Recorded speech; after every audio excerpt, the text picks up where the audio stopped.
All right, so that was the Clockwood Magic set based on seasons and time and all that cool stuff. So that was a lot of fun to play draft, play sealed, and all that, and I enjoyed it a lot. Abby, what did you think of it? Oh, it was a lot of fun. I definitely enjoyed it. Yeah, so now Abby and I are going to do what we always do. We're going to rate the set using our patented CATS rating system. Meow. So CATS stands for complexity, awesomeness, translation, how well does it translate what it's trying to do into magic cards, like the flavor, and S, satisfaction. Yes. So let's go ahead and start with C here, complexity. So for complexity, I'm going to go ahead and say this gets an A for complexity. That means, it's not very complex at all. I mean, there were a few tricky interactions, like what was the card? I think it's called, Moonglow. When an enchanted creature dies, return it to the battlefield under your control. We weren't quite sure if that worked with cards like Chronicle here, like whether you get to relive a permanent. And we were pretty sure it doesn't work, but it looks like it should work. But other than that, everything is very straightforward. You don't have to keep track of anything weird. That's true. Yeah, I mean, it was very straightforward, and I didn't, normal. Sometimes I can have trouble with, things that are out of the ordinary for Magic, and and that comes with the territory of playing custom sets. But for this set, I agree. The complexity was very easy to follow and easy to play. But that doesn't take anything away from the game. No, for sure. Not in a bad thing or a bad way. Definitely. It's just, there's nothing wrong with having a low complexity set, and that's why we're giving it an A,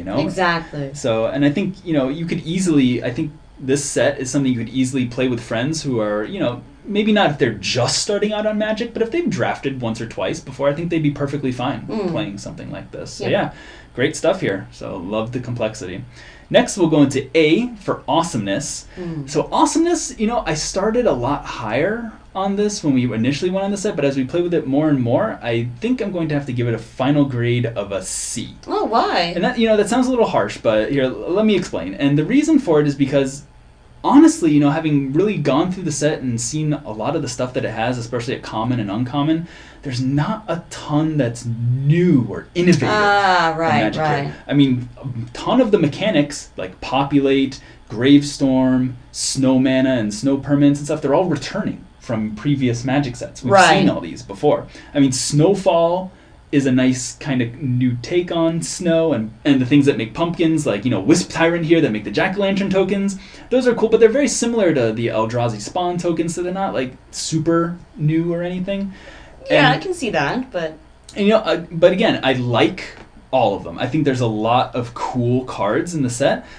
And so if I was just judging this based on, like, the coolness, I'd give it a B, something like that. But based on, the innovation and the new stuff, I'd have to give it like a D based on that. So then averaging the D and the B out, I'd say it's more of a C. Because, it's kind of similar to the set that we played before, Dreamscape. It's like Dreamscape had a lot of cool stuff going on, but what cards am I going to show to somebody to make them want to play this? I mean, trust me, I took one look at Clockwood and I fell in love, but I'm kind of a person who likes kind of sets like this with like cool little details. But I think if you're trying to show your friends to get them excited, like, what are we going to show them? Like, I wish that, we have this mythic, for example, cycle of scions here for each of the seasons and for time. Right. And, like, take a look at the Scion of Summer. Like, oh, man, it's my mythic Scion of Summer. It's an avatar. It adds 3 mana to my mana pool. Like, it's just, and, like, Scion of Time. Well, I mean, every set has their not so great mythic. Well, this is a cycle of 5. This is a lot of mythic real estate right here, and I would just love for them to be something so much cooler, like Scion of Time, rather than target player's life total becomes 12. Nah, make this thing cost 8 mana and draw 12 cards, or have it target player loses 12 life, or something like that. Or search their library for 12 cards and exile them. Just have it do something really cool, And that's what I feel like the set is just lacking. And we also saw it before, like with Beatrix, the Queen Bee, where it has the spell that makes things when you cast things, and then we also have the Mother of the Wood that makes things when you cast things. They're just very similar. Right. But see, like, I disagree with you on this point. Okay, fair enough. Like, I would probably give the awesomeness a B. I mean, yeah, like, the mechanics are the same as, from Magic Past, and, like, there aren't too many cards that I would, off the top of my head want to tell my friends about, but there are, like, it's the mechanics and their interactions and I mean, and there is one new mechanic that we used a lot, Yeah, which timber. was timber. Timber, yeah. And I mean, based on that alone, I would want to be like, dude, we have to try this together. These mechanics are actually, they're a ton of fun, and you're gonna love it. Like, Okay. I wouldn't show my friends particularly just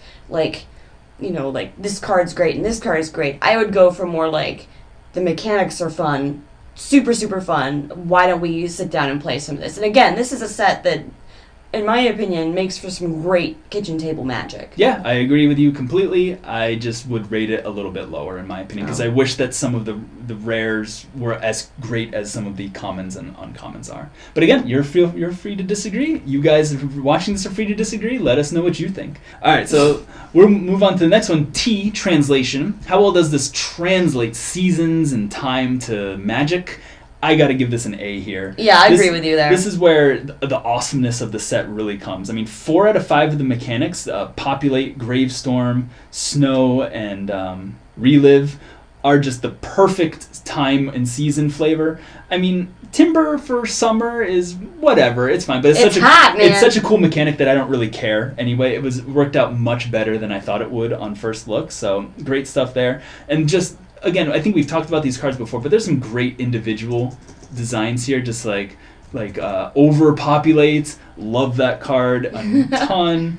And Gourd Grenade, that's one of my favorite cards in the entire set. Yeah. Another one is Trick or Treat. Trick or Treat is awesome. Love that card. And then one of the rares that I do like in the set, Buy Time. Oh god, that's just a perfect time-based black rare. Could not come up with a better one. And you know what? Since you brought up Trick or Treat, I mean, like, that reminded me that if there was one card that I would show my friend, it probably would be Trick or Treat. It would be Trick or Treat for me as well. That would be probably one of the cards that I would show. I would show them probably the cards that I just showed here. So yeah, solid A for translating time and seasons into Magic cards. Yeah, I give it an A as well. I think it works all together. Like, yeah, there's a risk in using pretty much all already done mechanics in Magic, but there's also, I mean, it could also be a benefit, and I think it works to the translation advantage into this set. Yeah, I mean, and that's actually a good point, in that using all new mechanics in the set, it makes it very easy to sit down with your friends and play this, because they're like, oh, I've seen Populate before, oh, I've seen Snow before, so it makes it easier to pick up.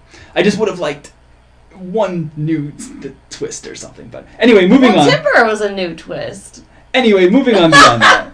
So going on to S for satisfaction. Here an A means, we want to play it again right away. A B means, yeah, we'll play it again sometime in the future. A C means, I'd play it again if a friend begged me to. D means I really don't want to play it again. And an F is never again. So based on that, I definitely have to give this set an A-. Okay. So an A-, because I would love to play this set again as is. I would play it, but I think it would be much better with a few development tweaks. And with just a few development tweaks, I think this could easily be an A+ set. So, I mean, just a couple examples of, things that need to be developed, like Lantern Liege. This card's just insane, needs to be nerfed completely. Things like Snowfort at uncommon and 3 mana. Yeah, Snowfort was really good.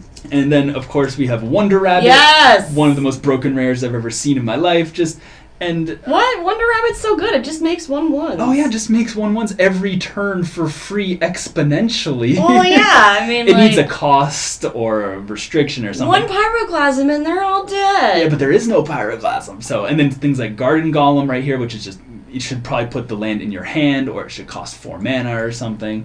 And then there's also things like, and then you compare the Garden Golem to like Mountain Bear, which is almost strictly worse. It costs 2 green and it only can search a mountain. Sure, you get it untapped, but who cares? I do. And then that could be essential. And then you have all of the charms, like especially Summer Charm, giving your creatures haste, non-creature. These charms are just not that great.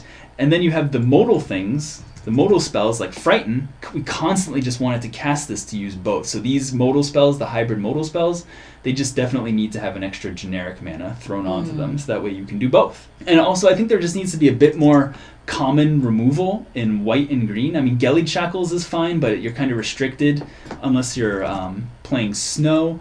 Red kind of has a couple things, but you need to be either playing or you need to be either playing like things in your graveyard for Harvest Pyre, or You need to be playing Gravestorm synergies for Sickle Seer. Mm. Maybe just pick one or two of those, because otherwise you're just kind of stuck. You don't really have any decent removal spells at red for common. And then having a common fight card in green would be good, because there was really no green removal. That's true. A fight card would be really good in green. And, while I appreciate what the creator did, bringing these Grove of the Burnwillows lands to red, because Grove of the Burnwillows is kind of a really cool season card. Yeah.